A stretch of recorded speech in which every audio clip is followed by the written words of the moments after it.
श्री संतोषी माता व्रत कथा। एक बुढ़िया थी जिसके 7 बेटे थे। उनमें से 6 कमाते थे और एक न कमाने वाला था। वह बुढ़िया उन 6 को अच्छी रसोई बनाकर बड़े प्रेम से खिलाती, पर 7वें को बचा कुचा जूठन खिलाती थी। परंतु वह भोला था, अतः मन में कुछ भी विचार नहीं करता था। एक दिन वह अपनी पत्नी से बोला, देखो मेरी माता को मुझसे कितना प्रेम करती है। उसने कहा, वह तुमसे प्रेम नहीं करती, वह तुम्हें जूठन खिलाती है, फिर भी तुम ऐसा कहते हो। चाहे तो तुम समय आने पर देख सकते हो। एक दिन बहुत बड़ा त्योहार आया। बुढ़िया ने 7 प्रकार के भोजन और चूरमे के लड्डू बनाए। 7वां लड़का यह बात जांचने के लिए सिर दुखने का बहाना करते पतला कपड़ा ओढ़कर सो गया और देखने लगा माँ ने उसको बहुत अच्छे आसनों पर बैठाया और 7 प्रकार के भोजनों और लड्डू परोसे। वह उन्हें बड़े प्रेम से खिला रही थी। जब वे 6 उठ गए तो माँ ने उनकी थालियों में से जूठन इकट्ठी की और उनमें से एक लड्डू बनाया। फिर वह 7वें लड़के से बोली, अरे रोटी खा ले। वह बोला, माँ मैं भोजन नहीं करूँगा, मैं तो परदेश जा रहा हूँ। माँ ने कहा, कल जाता है तो आज ही चला जा। वह घर से निकल गया। चलते समय उसे अपनी पत्नी की याद आई, जो गौशाला में कंडे थाप रही थी। वह बोला, हम विदेश को जा रहे हैं, आएंगे कुछ काल, तुम रहियो संतोष से धर्म अपनो पाल। इस पर उसकी पत्नी बोली, जाओ पिया आनंद से हमारी सोच हटाए, राम भरोसे हम रहे ईश्वर तुम्हें सहाय। देह निशानी आपनी देख धरू में धीर, सूद हमारी ना बिसारियो रखियो मन गंभीर। इस पर वह लड़का बोला, मेरे पास कुछ नहीं है, यह अंगूठी है, सो ले और मुझे भी अपनी कोई निशानी दे दे। वह बोली, मेरे पास क्या है, यह गोबर भरे हाथ है। यह कहकर उसने उसकी पीठ पर गोबर भरे हाथ की थाप मार दी। वह लड़का चल दिया। ऐसा कहते हैं, इसी कारण से विवाह में पत्नी पति की पीठ पर हाथ की छाप मारती है। चलते समय वह दूर देश में पहुंचा। वह एक व्यापारी की दुकान में जाकर बोला, भाई मुझे नौकरी पर रख लो। व्यापारी को नौकर की ज़रूरत थी, अतः बोला, तनख्वाह काम देख कर देंगे, तुम रह जाओ। वह सवेरे 8 बजे से रात 12 बजे तक नौकरी करने लगा। थोड़े ही दिनों में सारा लेना देना और हिसाब किताब करने लगा। सेठ के सारे नौकर चक्कर खाने लगे। सेठ से उसे 2-3 महीने में ही आधे मुनाफे का हिस्सेदार बना दिया। 12 वर्ष में वह नामी सेठ बन गया और उसका मालिक उसके भरोसे काम छोड़कर कहीं बाहर चला गया। उधर उसकी पत्नी को सास और जेठानियाँ बड़ा कष्ट देने लगी। वह लकड़ी लेने जंगल में जाती, भूसे की रोटी दिया जाता था, उसे नारियल के खुपरे में पानी देते थे। वह बड़े कष्ट से जीवन बिताती थी। एक दिन जब वह लकड़ी लेने जा रही थी तो रास्ते में उसने कई औरतों को व्रत करते देखा। वह पूछने लगी, बहनों यह किस व्रत में, यह किसका व्रत है और कैसे करते हैं, इससे क्या फल मिलता है। तो एक स्त्री बोली, यह संतोषी माता का व्रत है, इसके करने से मनोवांछित फल मिलता है। इससे गरीबी, मन की चिंताएं, राज के मुकदमे, कलह, रोग नष्ट होते हैं और संतान, सुख, धन, प्रसन्नता, शांति, मनपसंद वर मिले व बाहर गए हुए पति के दर्शन होते हैं। उसने उसे व्रत करने की विधि बता दी। उसने रास्ते में सारी लकड़ियां बेच दी व गुड़ और चना ले गई। उसने व्रत करने की तैयारी की। उसके सामने एक मंदिर देखा। तो पूछने लगी, यह मंदिर किसका है? वहाँ एक औरत ने कहा, यह संतोषी माता का मंदिर है। वह मंदिर में गई और माता के चरणों में लौटने लगी। वह दुखी होकर विनती करने लगी, माँ, मैं अज्ञानी हूँ, मैं बहुत दुखी हूँ, मैं तुम्हारी शरण में आई हूँ, मेरा दुख दूर करो। माता को दया आ गई। एक शुक्रवार को उसके पति का पत्र आया और अगले शुक्रवार को पति का भेजा हुआ धन मिला। अब तो जेठ जेठानी और सास नाक सिकोड़ के कहने लगे, अब तो इसकी खातिर बढ़ेगी, यह बुलाने पर भी नहीं बोलेगी। वह बोली, पत्र और धन आवे तो सभी को अच्छा है। उसकी आंखों में आंसू आ गए। वह मंदिर में गई और माता के चरणों में गिरकर बोली, हे माँ, मैंने तुझसे पैसे कब मांगा था? मुझे तो अपना सुहाग चाहिए। मैं तो अपने स्वामी के दर्शन और सेवा करना मांगती हूँ। तब माता ने प्रसन्न होकर कहा, जा बेटी, तेरा पति आएगा। वह बड़ी प्रसन्नता से घर गई और घर का काम काज करने लगी। उधर संतोषी माता ने उसके पति को स्वप्न में घर जाने और पत्नी की याद दिलाई। उसने कहा, माँ, मैं कैसे जाऊँ? परदेश की बात है, लेन देन का कोई हिसाब नहीं है। माँ ने कहा,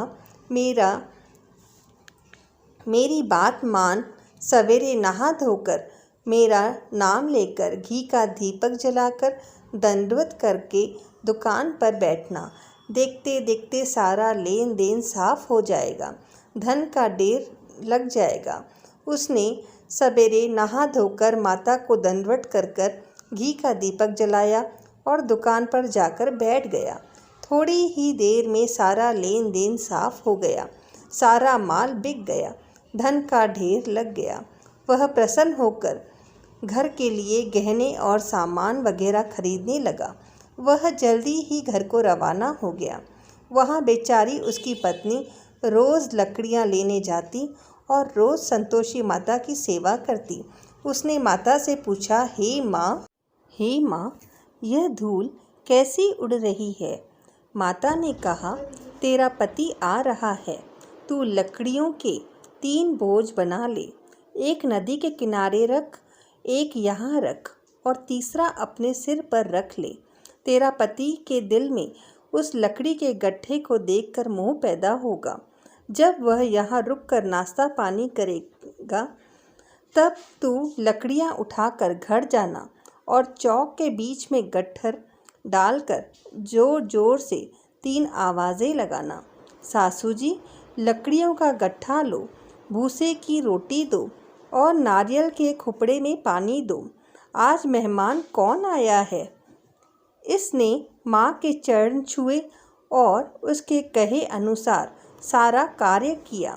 वह तीसरा गट्ठर लेकर घर गई और चौक में डालकर कहने लगी, सासू जी, लकड़ियों का गट्ठर लो, भूसे की रोटी दो, नारियल के खुपड़े में पानी दो। आज मेहमान कौन आया है? यह सुनकर सास बाहर आकर कपट भरे वचनों से बोली, हे बेटी, तेरा पति आया है, आ मीठा भात और भोजन कर और गहने कपड़े पहन।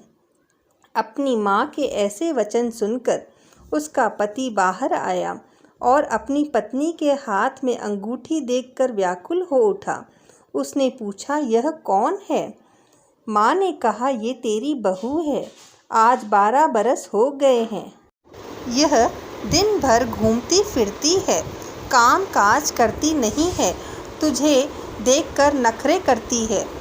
वह बोला, ठीक है, मैंने तुझे और इसे देख लिया है, अब मुझे दूसरे घर की चाबी दे दो, मैं उसमें रहूँगा। माँ ने कहा, ठीक है, जैसे तेरी मर्ज़ी।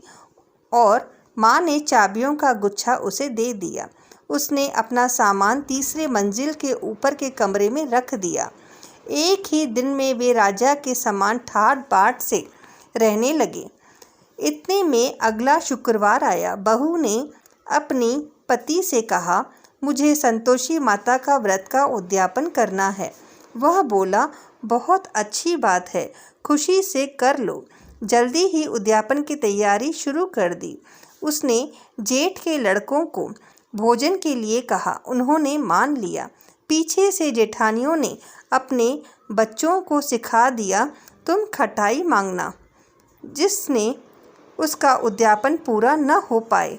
लड़कों ने खटाई मांगी। बहू कहने लगी, भाई खटाई किसी को नहीं मिलेगी, यह तो संतोषी माता का प्रसाद है। लड़के खड़े हो गए और बोले, पैसे दे दो। वह भोली कुछ न समझ सकी। उसने पैसे दे दिए और वो लड़के इमली की खटाई खरीद कर खा लिया। इस पर संतोषी माता रुष्ट हो गई। राजा के दूत उसके पति को पकड़ कर ले गए। वह बेचारी बड़ी दुखी हुई और रोती हुई माता जी के मंदिर में गई और उसके चरणों में गिरकर कहने लगी, हे माता, आपने यह क्या किया? हंसाकर अब तो मुझे क्यों रुलाने लगी? माता बोली, पुत्री, मुझे दुख है कि तुमने अभिमान करके मेरा व्रत तोड़ा है। इतनी जल्दी सब बातें भुला दी। वह कहने लगी, माता, मेरा कोई अपराध नहीं है। मैंने भूल से ही उन्हें पैसे दे दिए। माँ, मुझे क्षमा करो। मैं दोबारा तुम्हारा उद्यापन करूँगी। माता बोली, जा, तेरा पति रास्ते में ही है, अभी घर पहुँच जाएगा। कुछ दिन बाद फिर शुक्रवार आया। वह दोबारा पति की आज्ञा से उद्यापन करने लगी। उसने फिर जेठ के लड़कों को बुला दिया। जेठानियों ने फिर वही बात सिखा दी। लड़के भोजन की बात खटाई मांगने लगे। उसने कहा, खटाई कुछ भी नहीं मिलेगी, आना हो तो आओ। यह कहकर वह ब्राह्मणों के लड़कों को लाकर भोजन कराने लगी। यथाशक्ति उसने उन्हें दक्षिणा दी। संतोषी माता उस पर बहुत प्रसन्न हुई। माता की कृपा से उसे 9वें मास में एक चंद्रमा के समान सुंदर पुत्र हुआ। अपने पुत्र को लेकर वह रोजाना मंदिर जाने लगी। एक दिन संतोषी माता ने सोचा, यह रोज़ मेरे पास आती है, आज मैं इसके घर जाती हूँ, इसका सासरा देखूँ। यह सोचकर माता एक भयानक रूप बनाया। गुड़ व चने से सना मुख, ऊपर को सूंड के समान होठ, जिस पर मक्खियाँ भिनभिना रही थी। इसी सूरत में वह उसके घर गई। दहली पर पांव रखते ही उसकी सास बोली, देखो कोई डायन आ रही है, इसे भगाओ, नहीं तो ये किसी को खा जाएगी। लड़के भागकर खिड़की बंद करने लगे। 7वें लड़के की बहू खिड़की से देख रही थी। वह वहीं से चिल्लाने लगी, आज मेरी माता मेरे घर आई है।